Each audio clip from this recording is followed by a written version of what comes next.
Hi friends, ಎಲ್ಲರಿಗೂ ನಮಸ್ಕಾರ. Tomato ಗೊಜ್ಜು ಹೇಗೆ ಮಾಡೋದು ಅಂತ ನೋಡೋಣ. ಮೊದಲು ಒಂದು ಪ್ಯಾನ್ನ ಬಿಸಿ ಮಾಡಿ ಅದಕ್ಕೆ 3 ಟೇಬಲ್ ಸ್ಪೂನ್ ಆಗೋಷ್ಟು ಎಣ್ಣೆನ ಹಾಕೋಬೇಕು. ಎಣ್ಣೆ ಚೆನ್ನಾಗಿ ಕಾದ ನಂತರ ಸಾಸಿವೆ, ಕಡಲೆಬೇಳೆ, ಉದ್ದಿನಬೇಳೆ ಹಾಗೂ ಜೀರಿಗೆ ಇಷ್ಟನ್ನು ಹಾಕಿ ಸ್ವಲ್ಪ ಇಂಗನ್ನು ಸೇರಿಸಿ ಕಡಿಮೆ ಫ್ಲೇಮಲ್ಲಿ ಸುಮಾರು 1 ರಿಂದ 2 ನಿಮಿಷ ಫ್ರೈ ಮಾಡ್ಕೋಬೇಕು. ನಂತರ ಸಣ್ಣದಾಗಿ ಹೆಚ್ಚಿಟ್ಕೊಂಡಿರುವಂತಹ ಕರಿಬೇವಿನ ಸೊಪ್ಪು, ಒಂದು 3 ರಿಂದ 4 ಹಸಿಮೆಣಸಿನ್ಕಾಯಿನ ಸಣ್ಣದಾಗಿ ಕಟ್ ಮಾಡಿ ಸೇರಿಸ್ತಾ ಇದ್ದೀನಿ. ಜೊತೆಗೆ 2 ರಿಂದ 3 ದೊಡ್ಡ ಸೈಜಿನ ಈರುಳ್ಳಿನ ಈ ರೀತಿ ಸಣ್ಣದಾಗಿ ಕಟ್ ಮಾಡಿ ಹಾಕೋಬೇಕು. ಈರುಳ್ಳಿ ಬೇಗ ಬೇಯೋದಕ್ಕೆ ರುಚಿಗೆ ತಕ್ಕಷ್ಟು ಉಪ್ಪನ್ನು ನಾನೀಗಲೇ ಹಾಕೋತಾ ಇದ್ದೀನಿ. ಸುಮಾರು 1 ರಿಂದ 1.5 ಟೇಬಲ್ ಸ್ಪೂನ್ ಆಗೋಷ್ಟು ಉಪ್ಪು ಹಾಕ್ಕೊಂಡ್ರೆ ಸಾಕು. 1/4 ಟೇಬಲ್ ಸ್ಪೂನ್ ಆಗೋಷ್ಟು ಅರಿಶಿನ, ಇಷ್ಟು ಪದಾರ್ಥಗಳನ್ನ ಹಾಕಿ ನೀಟಾಗಿ ಫ್ರೈ ಮಾಡ್ಕೋಬೇಕು.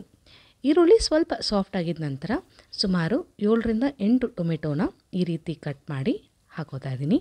ಟೊಮೆಟೊ ಹಾಕಿದ ನಂತರ ನಿಧಾನವಾಗಿ ನಾವು ಇದನ್ನು ಸುಮಾರು 5 ರಿಂದ 10 ನಿಮಿಷಗಳ ಕಾಲ ಚೆನ್ನಾಗಿ ಬೇಯಿಸ್ಕೋಬೇಕು. ಬೇಕಿದ್ದರೆ 1/4 ಕಪ್ ಆಗೋಷ್ಟು ನೀರನ್ನು ಸೇರಿಸಿ ಬೇಯಿಸ್ಕೋಬೋದು. ಈಗ ಈರುಳ್ಳಿ ಹಾಗೂ ಟೊಮೆಟೊ ಚೆನ್ನಾಗಿ ಬೆಂದಿದೆ. ಈ ಸಮಯದಲ್ಲಿ ನಾವು 2 ರಿಂದ 3 ಟೇಬಲ್ ಸ್ಪೂನ್ ಆಗೋಷ್ಟು ಸಾರಿನ ಪುಡಿನ ಹಾಕೋತಾ ಇದ್ದೀನಿ. ನಂತರ ಸ್ವಲ್ಪ ಬೆಲ್ಲ ಆಪ್ಷನಲ್, ಬೇಕಿದ್ದರೆ ಹಾಕೋಬೋದು, ಇಲ್ಲಾಂದರೆ ಸ್ಕಿಪ್ ಮಾಡ್ಕೋಬೋದು. ಬೆಲ್ಲ ಹಾಕಿದ ನಂತರ ನೀಟಾಗಿ ಮಿಕ್ಸ್ ಮಾಡ್ಕೋಬೇಕು. ಇನ್ನೊಂದು 5 ನಿಮಿಷ ನಾವು ಇದನ್ನು ಕಡಿಮೆ ಫ್ಲೇಮಲ್ಲೇ ಕುದಿಸ್ಕೋಬೇಕು.